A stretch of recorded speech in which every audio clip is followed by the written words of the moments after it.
हिंदू मुस्लिम भाई भाई, गंगा जमुना तहजीब, हमारे पुरखे तुम्हारे पुरखे, ये कायरता की निशानी है कि आप सच बोलने से डरते हैं और आप किसी को खुश करने के लिए अपना तिलक बंद कर देते हैं, चुटिया बंद कर देते हैं, धोती बंद कर देते हैं कि नहीं हमें सबका दिल जीतना है। तो दिल तो इस देश में, इसी देश के इतिहास ने पृथ्वीराज चौहान ने भी 16 बार दिल जीता था भाई, किसने नहीं जीता था? गुरु गोविंद सिंह ने भी जीता था। यह दिल जीतने की ख्वाहिश जिनको है उनको रहे, लेकिन अब जिनको इस देश में रहना है उन्हें इस देश की मेजॉरिटी का दिल जीतना है, और जब तक मेजॉरिटी संतुष्ट नहीं होती यह देश नॉर्मल नहीं रहेगा। एक देश में एक खुलेआम गुंडागर्दी करेगा, एक पार्लियामेंट में गुंडागर्दी करेगा कि भरे पार्लियामेंट के अंदर सत्र के अंत में जब वंदे मातरम हो रहा होगा, एक जिहादी एंटी हिंदू संबल का एमपी शफीकुर रहमान बख्श सबके सामने खड़े होकर निकल के चला जाएगा लोकसभा से कि मेरा वंदे मातरम में यकीन नहीं है।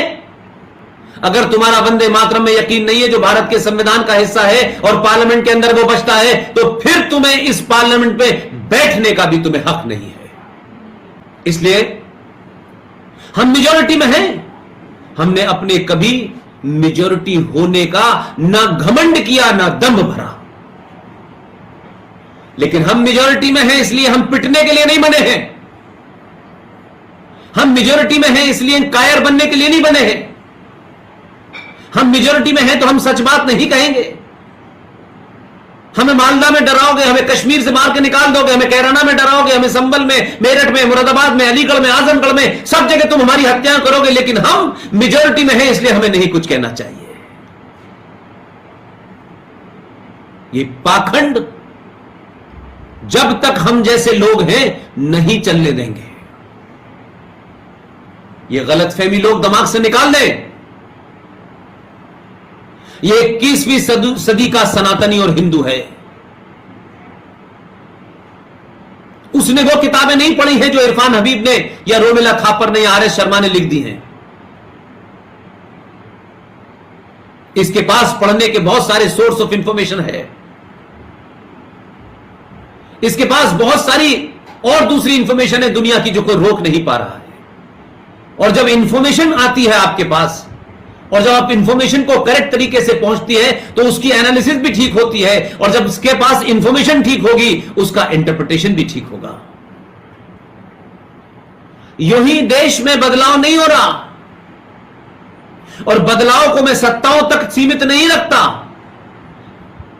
हमारे देश में एक ट्रेंड बन गया था कि सत्ता बदलेगी तो समाज बदल जाएगा, क्योंकि सत्ता की दलाली करते करते इस समाज ने, सत्ता की चाटुकारिता करते करते इस समाज ने यह भूल गए कि सत्ता समाज नहीं बनाती है। मैं मानता हूं पहले समाज के सोचने का नजरिया बदलता है, निगाह के सामने जो तस्वीर आती है वो बदलती है। अब उस तस्वीर में चाचा नेहरू नहीं है, उस तस्वीर के अंदर सुभाष चंद्र बोस हैं, छत्रपति शिवाजी महाराज हैं, वीर सावरकर हैं।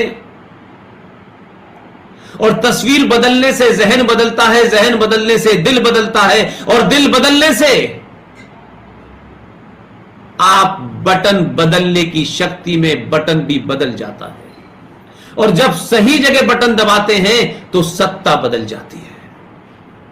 इसलिए समाज एक परमानेंट इकाई है, सत्ता आनी जानी है। अगर समाज को सही तरीके से सच बताया, समाज में अवेयरनेस क्रिएट कर दी, तो सदियों तक जो इस देश के गद्दार हैं, जो देश को अंदर से तोड़ना चाहते हैं, जो हमारे हिंदू संगठनों से मिलकर के उन लोगों ने जिस खामोशी से अपना एजेंडा चला रखा है, वो वक्ती तौर पे तो हो सकता है कि हमें सियासी तौर पे ठीक लगते हो कि कुछ लोग बहुत ज्यादा अल्ट्रा इस वक्त सनातनी दिखाई दे रहे हैं, लेकिन हमारा एक्सपीरियंस यह कहता है कि 25-30 करोड़ में से 2-4 लोग आपके साथ अगर खड़े भी हो जाएंगे, उससे वो 30 करोड़ नहीं बदलने वाले। वो आपके जाने का इंतजार करेंगे और आपके जाने के बाद वही करेंगे जो मौलाना आजाद ने किया, जो प्रोफेसर नूरुल हसन ने किया, जो फखरुद्दीन ने किया, जो हुमायूं कबीर ने किया, वही करेंगे। इसलिए समाज बदल जाए, समाज की सोच बदल जाए तो सत्ता पे हजारों साल तक सनातनी ही बैठेगा। इसलिए सत्ता एक बार बदली, 2 बार बदली से काम नहीं चलेगा। सत्ता भी बनाए रखना है और सत्ता को भी यह एहसास कराना है कि हमने आपको बदला है, सड़क बनाने के लिए नहीं बदला। हम बहुत लंबे समय से गड्ढों में रहते रहते आदी हो गए। ये सड़कें, ये सत्ता का परिवर्तन से, ये हवाई जहाज, ये विकास से हमारा सम्मान नहीं लौटने वाला। जो हजारों साल से तकलीफ हमारे पूर्वज, हमारे पिता माता, उनके पूर्वजों के अंदर जो एक दर्द है, जो हर्ट है, वो जनरेशन टू जनरेशन आगे चल रही है। आपके पास कुछ ना भी हो, ये भौतिक सुख की चीजें ना हो, मकान ना हो, तब भी आप, अगर आपका इतिहास, अगर आपके पूर्वज महान थे और इस बोध में है कि हां हमारे पूर्वज महान थे, तब भी आपको भूख लगने के बावजूद भी आपके अंदर एक ताकत होती है, एक शक्ति का संचार होता है। इसलिए आप हर संकट से लड़ लेते हैं। मगर आप सब कुछ हैं आपके पास। एक इंफिनिटी कॉम्प्लेक्स में जीने वाली कौम, एक कुंठाग्रस्त कौम कभी बहादुर नहीं बनती। वो समझौते करती है, जीने के नए नए रास्ते निकालकर समय तो काट लेती है। इसलिए कहीं कोई दंगाई, कोई जिहादी आपका घर जलाता है, आप वहां से भाग करके कहीं और चले जाते हैं। आपकी बेटी को उठा के ले जाता है, आप कंप्रोमाइज कर लेते हैं।